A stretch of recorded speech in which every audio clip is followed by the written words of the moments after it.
સરકારે polyester yarn પર quality control order દૂર કરતા સૌથી મોટો ફાયદો સુરતની ટેક્સટાઇલ ઇન્ડસ્ટ્રીઝને થશે।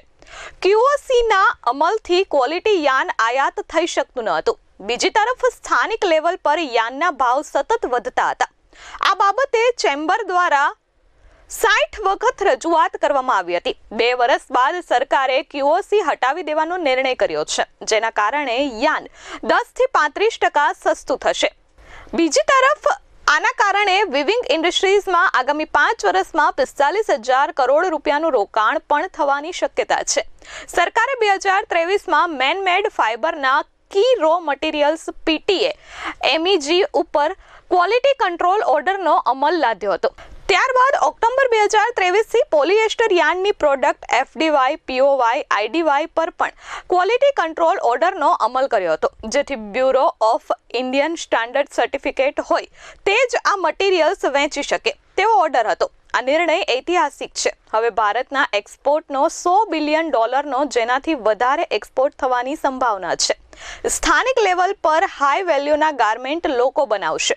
સુરત ગાર્મેન્ટ હબ બનશે। આગામી 5 વર્ષમાં 45,000 કરોડ રૂપિયાનું રોકાણ થશે અને એક્સપોર્ટમાં પણ વધારો થવાની શક્યતા છે। ટેક્સટાઇલ ઇન્ડસ્ટ્રીઝ માટે ખાસ કરીને એક સુવર્ણ દિવસ છે। ચેમ્બર ઓફ કોમર્સની વર્ષોની રજૂઆતનો એક સુખદ અંત આવ્યો છે, એવું કહું તો ખોટું નથી। કારણ કે ઇન્ડસ્ટ્રી ઘણા વખતથી જે રીતે મુશ્કેલી અનુભવતી હતી કૃષિઓને લઈને, એક બાજુ યાનના કાર્ટર રસીને વિવર્સોને મુશ્કેલીમાં મૂકવામાં આવતા હતા, આ બધાનો અંત આવ્યો છે। કારણ કે કૃષિઓ હટવાથી હવે એક ખુલ્લું મેદાન, ખુલ્લું આકાશ મળ્યું છે ઇન્ડસ્ટ્રીઝને। એટલે ઉડવા માટે માનનીય વડાપ્રધાનશ્રીનો અમે ખૂબ ખૂબ આભાર માનીએ છીએ, કારણ કે કૃષિઓ હટાવ્યો છે। માનનીય ગિરિરાજસિંહનો પણ આભાર માનીએ છીએ, જે ટેક્સટાઇલ મંત્રાલયને લઈને એક સારો એવો નિર્ણય કર્યો છે। હેવી ઇન્ડસ્ટ્રીઝમાં કુમારસ્વામીનો આભાર માનીએ છીએ। ઓવરઓલ MSMEને બચાવવા માટેનો આ એક નિર્ણય લીધો છે, ઐતિહાસિક નિર્ણય છે। ખાસ કરીને જે સ્પેશિયાલિટી યાન છે એ જેના ઉપર રોક લાગેલી હતી એ હટી છે। સારી ક્વોલિટીના યાન જે ઇન્ડસ્ટ્રીઝને જોઈતા હતા એની મુશ્કેલીનો અંત આવ્યો છે। હવે તમે કોઈ પણ સારી ક્વોલિટીની સારી બ્રાન્ડનું યાન તમે ઇન્ડિયામાં લાવી શકશો, એના ઉપરથી તમે એક્સપોર્ટ કરી શકો છો અને ઇન્ડસ્ટ્રીઝનો વધારે ગ્રોથ થશે અને મોટી વધારે રોજગારી આમાંથી ઉત્પન્ન થવાની છે। કારણ કે આજે 65,000 કરોડ જેટલું રોકાણ આવી રહ્યું છે અને આવનારા દિવસોમાં બીજું 45,000 કરોડનું રોકાણ ટેક્સટાઇલ ઇન્ડસ્ટ્રીઝમાં આવશે, તો લાખોની સંખ્યામાં રોજગારી પ્રોવાઈડ થવાની છે।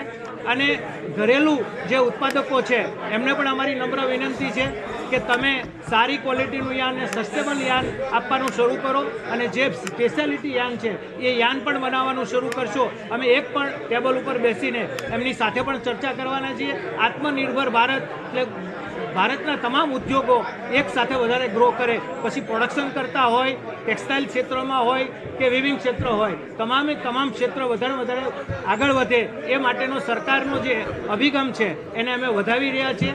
કારણ કે આ એક ઐતિહાસિક નિર્ણય છે અને એના માટે આખી ઇન્ડસ્ટ્રી આજે ખુશ છે અને આની સેલિબ્રેશન પણ આજે અહીંયા કરવાની છે।